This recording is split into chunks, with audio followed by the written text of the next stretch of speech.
Bonjour chers tous, c'est votre humble serviteur Celestin Tanlou.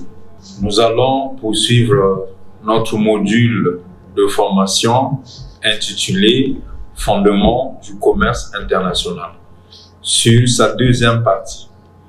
Mais avant tout, cliquez sur le point de notification, abonnez-vous et partagez la vidéo.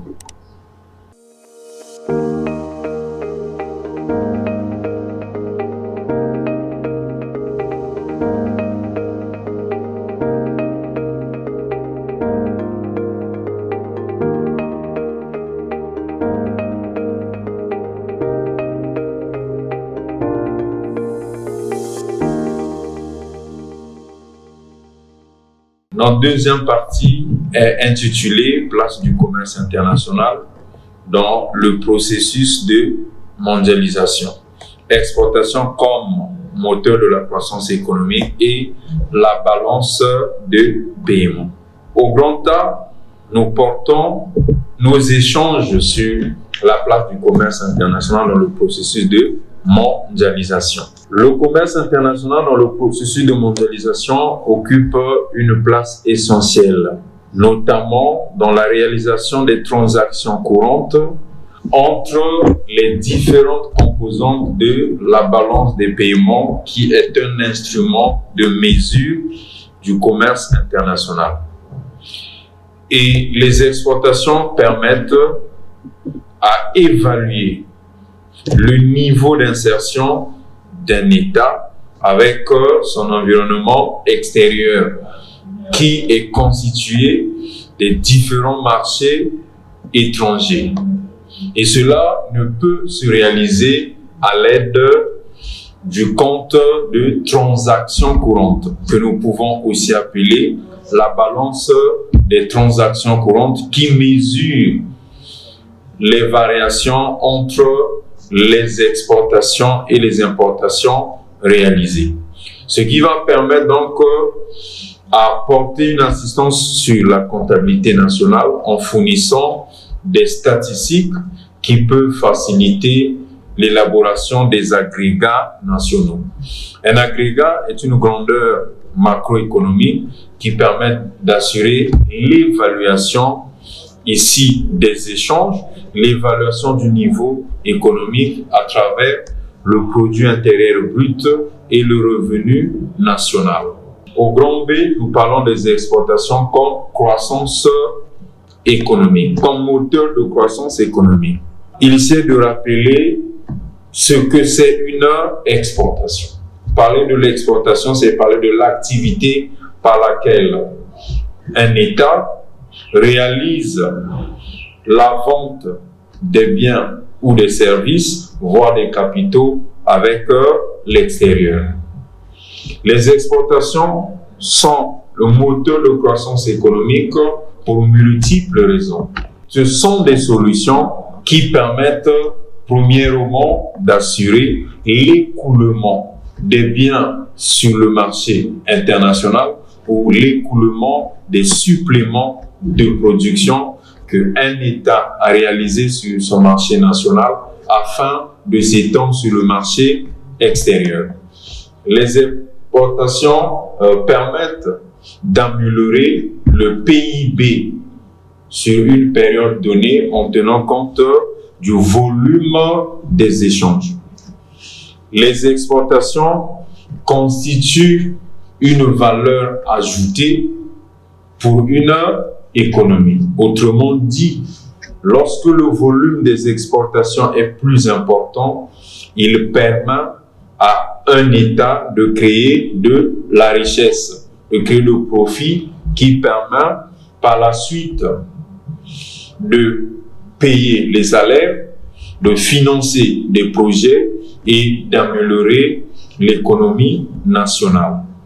Les exportations constituent un moteur de croissance économique parce qu'elles permettent de renforcer le niveau de l'économie nationale par les ventes réalisées sur le marché extérieur.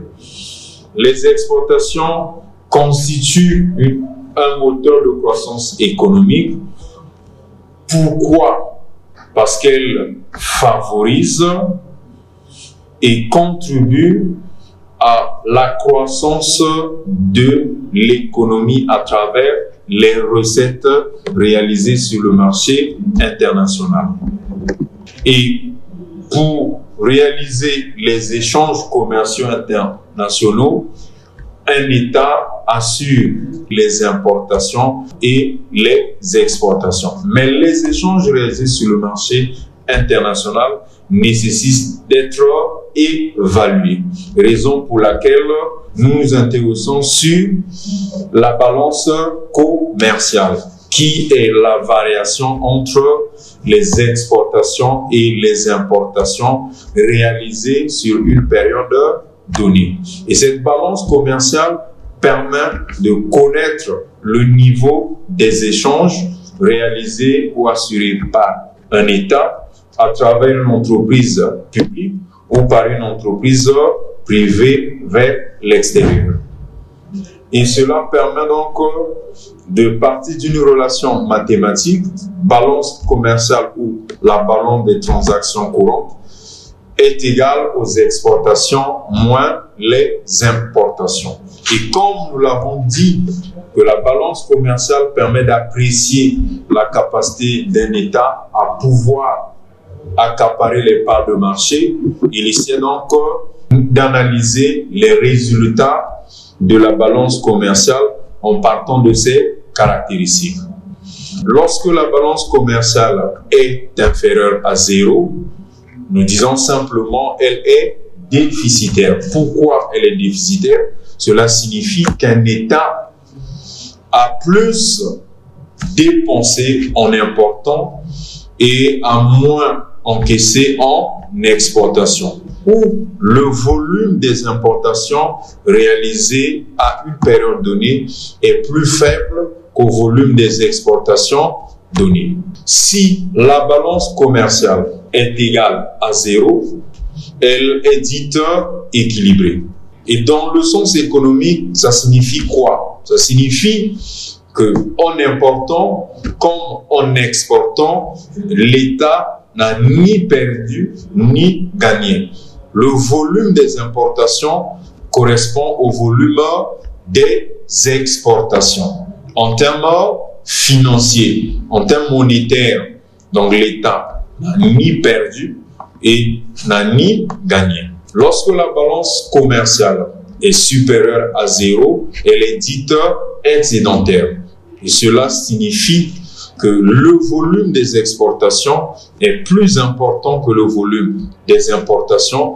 Et c'est cette situation qui est plus encouragée, qui est plus favorable pour un État parce qu'elle permet d'alléger, d'améliorer l'économie nationale en vendant plus et en achetant moins.